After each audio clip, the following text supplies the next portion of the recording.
call that Mr. Trump took this week from Taiwan's President Tsai, the first time leaders of our two countries have, to the best of our knowledge, spoken since the U.S. broke off relations in 1979. Now, you say that Mr. Trump was fully briefed, knew what he was doing before this call, which raises the question, does he intend to change our one China policy, which recognizes only Beijing?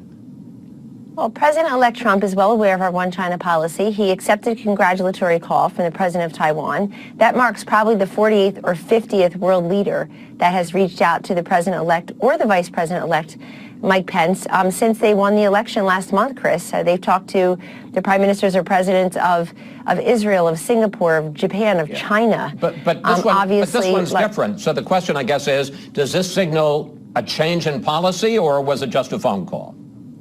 It was just a phone call at this point. It signals the fact that he accepted a congratulatory call. I know that China has a perspective on it. I know the White House and State Department probably have a perspective on it, and certainly Taiwan has a perspective on it. But the president-elect's perspective is that he accepted a congratulatory call, and when he's sworn in as president and commander-in-chief in a little over a month, Chris, he will make clear what the fullness of his plans are. But people shouldn't read too much into it. And some of the press coverage, not here necessarily, but elsewhere, is really astonishing when you think about how it was covered when Barack Obama was going to try to reach out to Iran and come up with an Iran nuclear deal. And this man the president-elect received a phone call from a world leader in another country. We know about one China. He knows about one China. He's routinely briefed on these matters, and that's just what it is. So let me ask you about this, and I think one of the reasons such a big deal was made of it is because of the fact that the president-elect has had a number of controversial phone calls with foreign leaders.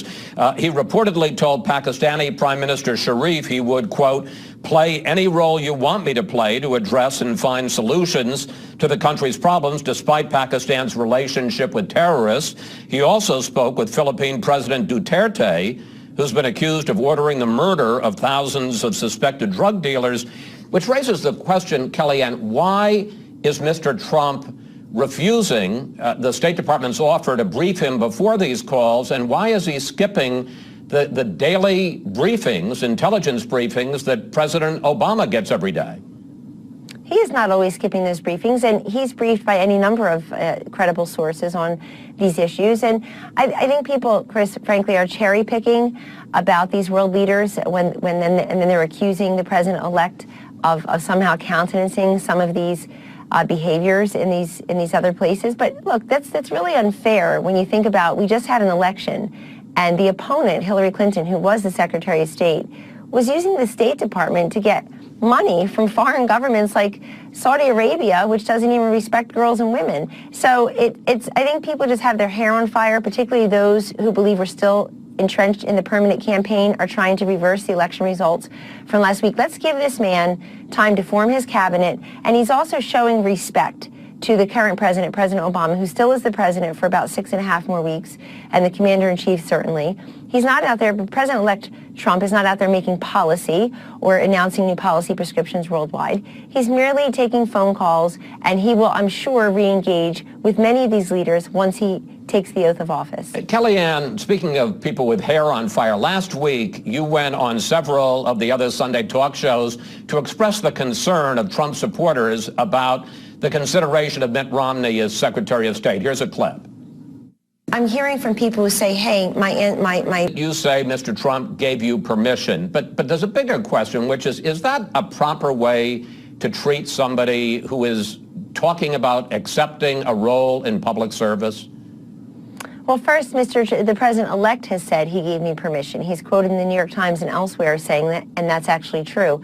I would not say something publicly that I hadn't expressed privately, and I would never purposely embarrass him. He has my respect and my duty, frankly, my service. So I'm not talking about Mr. Trump. I'm talking about Mr. Romney. Is that an appropriate way to treat a guy who is just discussing public service to say people are going to feel betrayed? Well, first of all, I'm reflecting the news, not trying to make the news.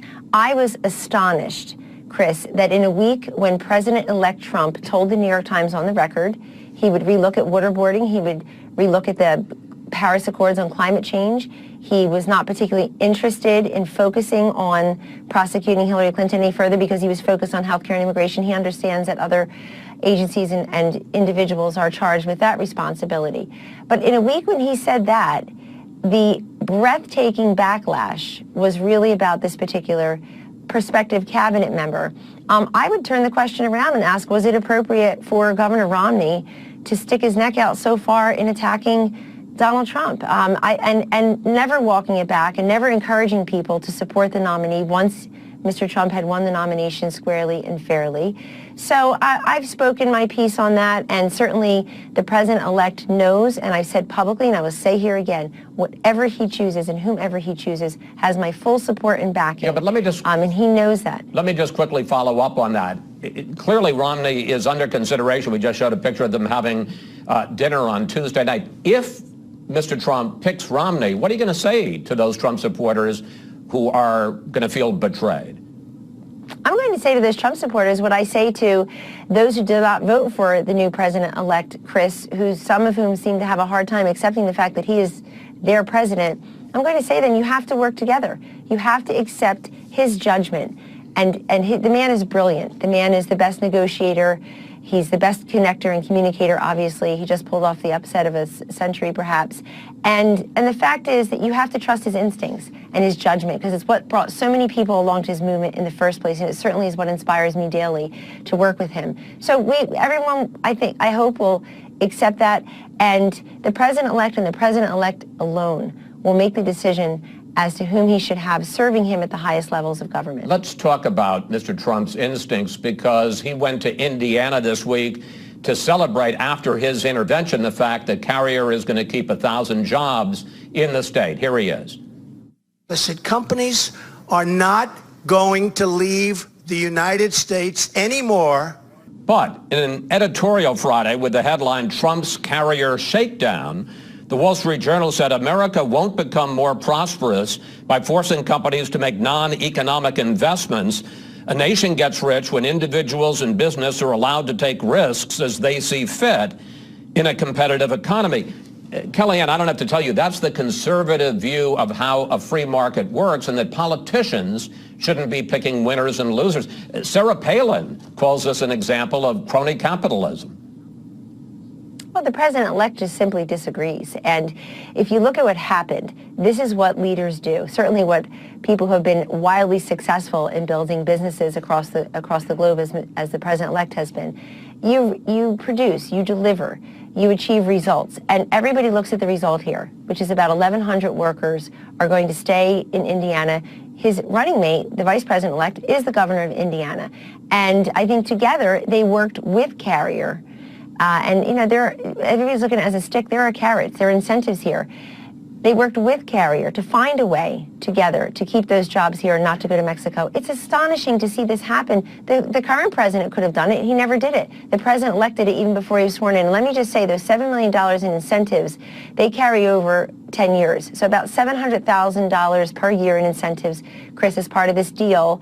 That's about $785, maybe $800 per worker. So people have to put this in perspective before they act like it's some type of big-footed interventionist. This guy ran from day one on bringing back manufacturing jobs from China, Mexico, and elsewhere, and he's already delivered. I want to get into two more subjects with you. One, Harvard's Institute of Politics holds a forum every 4 years where representatives of the winning and losing campaigns get together and try to have a kind of academic review of what happened and why one side won, one side lost. Well, it wasn't that way this year. It got pretty ugly, and here are some of the exchanges between you and Clinton Communications Director Jennifer Palmieri. Here they are.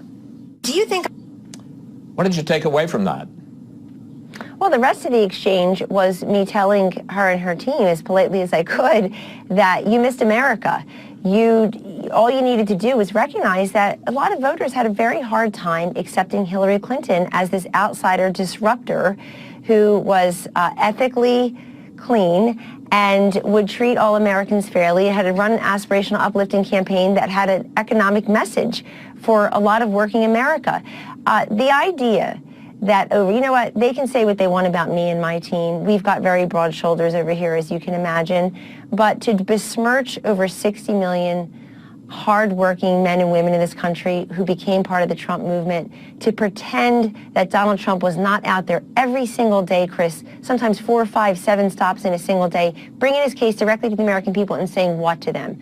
That we're going to reform the Veterans Administration, which leaves veterans to die, that we're going to stand behind law enforcement and the thin blue line, that he's going to create 25 million jobs over 10 years, unleash energy investment, have an infrastructure program, repeal and replace Obamacare, which has really reduced the quality and the choice and the access and increased the price of health care for many Americans, left others behind, that he's going to defeat radical Islamic terrorism in the face of Hillary Clinton referring to them as our determined enemies, and President Obama saying that they're the JV team that's been brushed back. Nobody believes that. Yep. And so to besmirch those voters is really beyond the pale to me. Now, I had already, that was a 2.5-hour forum, and you're playing a couple clips, so I had already credited them as brilliant strategists, as people I respect as professionals. That was all done. But there was no grace, there was no congratulations from them, and frankly, there's no self-awareness that they lost the election because they missed America. They blame Bernie Sanders. They blame Jim Comey. It's typical of Hillary Clinton. In Hillary Clinton's world, it's always somebody else's fault. All right, one last thing. I'm glad to see that this was such an academic discussion. Finally, we're going to, in a couple of moments, have Jill Stein on the program, the Green Party presidential nominee, who is pushing recounts in